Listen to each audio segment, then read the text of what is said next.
आज साहब अगर हम बात करेंगे, आज नेशनल कॉन्फ्रेंस का नॉर्थ कश्मीर बारामूला में एक बड़ा जलसा हुआ, तो कैसे देखते हैं आप? देखिए, हर पॉलिटिकल पार्टी को इख्तियार है कि वो जलसा कर सकती है, मगर जहाँ तक नेशनल कॉन्फ्रेंस का ताल्लुक है तो हमारी पार्टी ने, हमारे प्रेसिडेंट ने पहले ही कहा था कि 2 दिन हम कोई पॉलिटिकल ऐसी एक्टिविटी नहीं करेंगे क्योंकि सैलाब ज़दगान है, यहाँ पे लोगों के घरों में पानी घुस गया है, तूदे गिराए हैं, अभी भी रास्ते बंद है।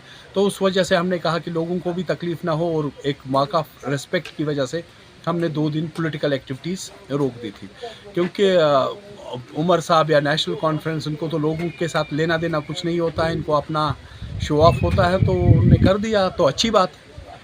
तो आज साहब अगर हम बात करेंगे, आज एक नया पॉलिटिकल ये देखने को मिला कि जैसे 2 पार्टियों के 2 प्रेसिडेंट, वाइस प्रेसिडेंट एक ही जगह स्टेज पर बैठे थे, तो आप उसको कैसे देखते हैं? 2 पार्टियां कौन सी सर? नेशनल कॉन्फ्रेंस और कांग्रेस के 2 झंडे एक साथ थे आज। अच्छा, एक ही टेबल पे दोनों बैठे थे। तो बड़ी मैं क्या कहूँ, कितना ये लोगों को बेवकूफ़ बनाएंगे, कितना बेवकूफ़, और कितने उमर अब्दुल्ला ये टूरिस्ट जो है हमारे, कितना कश्मीरियों को और नॉर्थ कश्मीर को के लोगों को बेवकूफ़ समझते हैं। एक तरफ से कहते हैं कि हम 370 और 35 से वापस दिलाएंगे, दूसरी तरफ से कांग्रेस का वाइस प्रेसिडेंट उसके सामने बैठा है जो कहते हैं कि 370 और 35 से ज़रा उन्हीं से कहलवाएं कि अगर कांग्रेस पावर में आ जाती है हिंदुस्तान में तो 370 और 35 से हम वापस दिलाएंगे। जो इनके बगल में बैठे थे, जिनका झंडा था, उसी झंडे ने, जो झंडा इनके साथ था, 22 साल जेल शेख मोहम्मद अब्दुल्ला को किसने भरा? उस दिन कौन सी बीजेपी थी?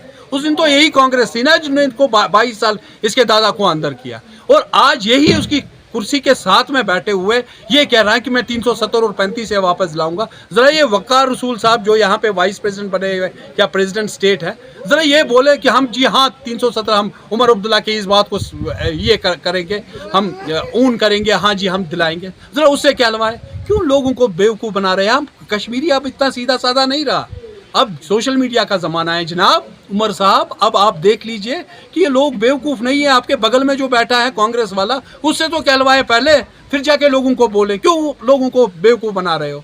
अब ये बेवकूफ़ बनने वाले हैं। आज साहब अगर हम बात करेंगे, उमर साहब ने एक बात कही कि हम इस लड़ाई में अब अकेले नहीं हैं। क्या लग रहा है पीपल्स कॉन्फ्रेंस को कि ये लड़ाई है या इलेक्शन है? नहीं मेरी जान, ये लड़ाई में अकेले नहीं है, ये सच कह रहे हैं।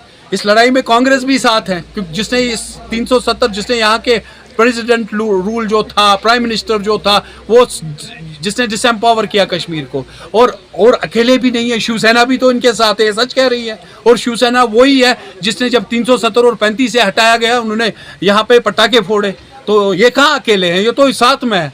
अब क्या करेंगे, ये मेरी बात याद रखिएगा, अगर खुदा ना खास्ता ये खानदान फिर से कश्मीरियों पे मुसलत हो गया, ये पहले लोग होंगे जो बीजेपी और शिवसेना के साथ तो है ही, जो बीजेपी को भी यहाँ से ही जाएंगे। जहां आपके जो पॉलिटिकल अपोनेंट पार्टीज हैं वो ये इल्ज़ाम आयद करती है कि अगर हम सज्जाद गनी लोन साहब को हरा रहे हैं तो हमें उसे नहीं हराना है, बल्कि हमें बीजेपी को हराना है। ये मुझे बताइए, ये पॉलिटिकल पार्टी जो ये वही एनसी है ना, ये वही उमर अब्दुल्ला साहब है ना जो बीजेपी के दौर में मिनिस्टर थे, ये वही उमर अब्दुल्ला साहब थे ना जब वहाँ गोधरा का कांड हुआ था, जब गुजरात में मुसलमानों को काटा जा रहा था, ये उस टाइम उसी बीजेपी में मिनिस्टर थे। ये क्यों भूल जाते? ये वही उमर अब्दुल्ला साहब है ना जब वाजपेयी प्राइम मिनिस्टर थे और LK अडवाणी होम मिनिस्टर थे, और उन्होंने ऑटोनॉमी की बिल आई थी और उसको रद्दी की टोकरी में इस बीजेपी ने डाला।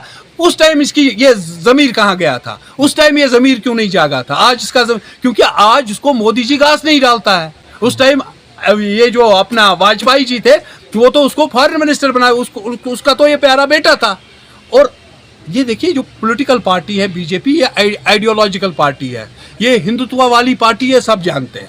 मगर एक चीज़ है, वहाँ फर्द बदलने से पॉलिसियाँ नहीं बदलती। उस टाइम वाजपेयी था तो उसकी पॉलिसी भी वही थी जो आज मोदी जी की है।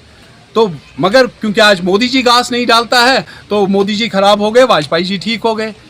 इसका मतलब ये है कि ये आइडियोलॉजिकल पार्टी जो होती है वो आइडियोलॉजिकल होती है, उनका एक ही मंशूर होता है, उनका मैनिफेस्टो। जब वाजपेयी जी थे तब भी 370 और 35 से हटाना था, जब मोदी जी से तब भी। इवन कि वाजपेयी जी ने पार्लियामेंट में कहा था अगर मुझे बहुमत होता तो मैं आज ही 370 और 35 से ख़त्म कर दूँ। आज सब अगर हम बात वागुरा क्रीरी कॉन्स्टिट्यूंसी की करेंगे, वहाँ पे एक कदावर लीडर एक्स-लॉ मिनिस्टर रहे हैं बशारत बुखारी भी आज स्टेज पे देखने को मिले।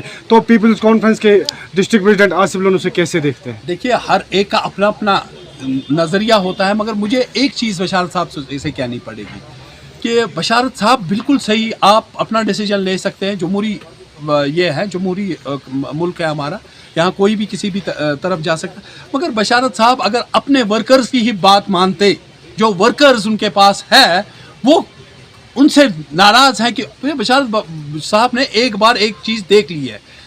जब पीएचडी का इलेक्शन था, जब डीडीसी थे, बशारत साहब ने पीएचडी में अपने एक डीडीसी को मैंडेट दिया था। वो डीडीसी पीएचडी के नाम पे भी हार गई। वजह ये थी कि बशारत साहब ने उस टाइम भी गलत फैसला लिया। बशारत साहब ने उस टाइम भी लोगों के खिलाफ, अपने वर्करों के खिलाफ जाके, और उसका खमियाजा ये भुगतना पड़ा कि पीएचडी का जो डीडीसी था वो हार गया। और आज भी बशारत साहब वही गलती दोहरा रहे हैं। अपने वर्कर्स को कॉन्फिडेंस में नहीं, अपने वोटर्स को कॉन्फिडेंस में नहीं, कुछ गिने चुने लोगों की बात सुन के उन्होंने ये फैसला लिया होगा।